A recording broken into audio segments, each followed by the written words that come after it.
There has been relief as residents of public housing towers in Melbourne walked free from Australia's hardest lockdown overnight. People in 8 of the 9 towers were allowed out at midnight, joining the rest of Melbourne in stage 3 restrictions. But people in the remaining tower will have to endure a further 9 days of strict control measures after 53 coronavirus cases were found there. While the situation is getting better for some, interstate leaders are grappling to safeguard their communities from Melbourne's outbreak. From today, Victorians will be turned away from every other state and territory. That's despite the highly anticipated reopening of Queensland's borders. Let's bring in our reporter Zali Rismal, who's at the housing tower that is still in lockdown. Good morning, Zali. What's the latest? Well, while thousands of residents of 8 towers have moved to the relative freedom of stage 3 restrictions, unfortunately for the residents here at 33 Alfred Street at North Melbourne, the tower behind me have another 9 days of hard lockdown. They'll have to carry out the 14-day quarantine period. Now, 159 infections have been identified across those 9 towers, but 53 of those are in this one tower alone. Now, that represents 11% of the tower's residents. Now, authorities are considering, as a result of that high number, that all of the residents are close contacts. Now, many more are also deemed to have been exposed, with health authorities yesterday saying that they expect many more cases in this tower, potentially even more than 25%. Now, for those residents, unfortunately, they will only be able to leave their flats for medical care and for supervised daily exercise. So it is a slight easing. They'll at least be able to get some fresh air, unlike the last 6 days now. But of course, they will have those support and care teams and daily checkups as well. But quite an extraordinary thing. Literally, if we look just metres away to this tower to my right, that is one of 2 towers with no coronavirus cases found. Now, residents here, along with the residents of 6 other towers, have moved to stage 3 restrictions. We saw at midnight last night several residents very happy to get out for the first time in days. Some jubilant scenes there, a lot of relief. But of course, they will still be subject to the stay-at-home directive that all of us in Melbourne are currently under, only able to leave their homes for those 4 essential reasons. Now, in those 6 towers where we have had coronavirus cases, albeit low coronavirus cases, there will be strict monitoring, and that's of course to reduce the risk of spreading the virus further in those towers.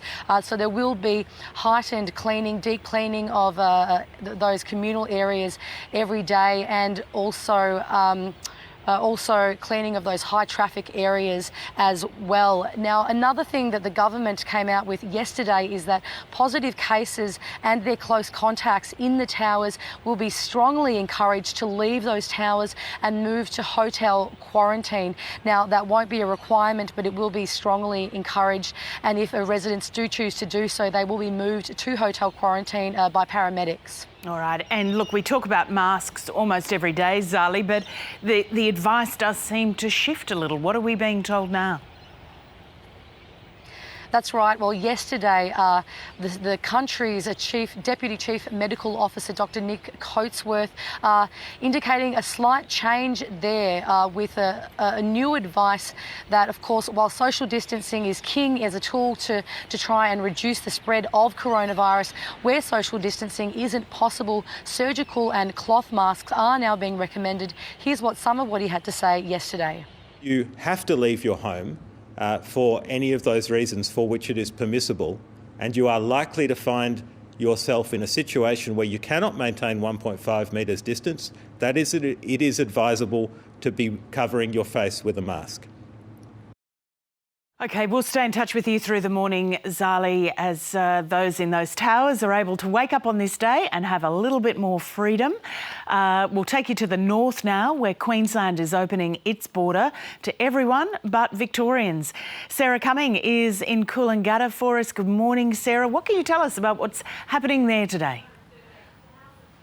Good morning, Lisa. Well, yes, after more than 3 months since Queensland closed its borders to the rest of the country, today will probably be the biggest challenge yet, with lengthy delays expected for motorists from this afternoon. Plenty of changes coming into play today. From midday, all travellers, all interstate travellers, everyone except Victorians will be allowed to make their way into Queensland, provided they have a border declaration pass and they submit to mandatory COVID testing if they develop cold and flu-like symptoms when they get to Queensland. If they develop those symptoms within 14 days, they will have to have a COVID testing. Also from 12:01 today, this strict turnaround policy comes into play for Victorians. In fact, any non-Queensland resident who has been in Victoria in the last 14 days, they will be turned around at the border. Previously, they had the option of going into hotel quarantine at their own expense for 14 days.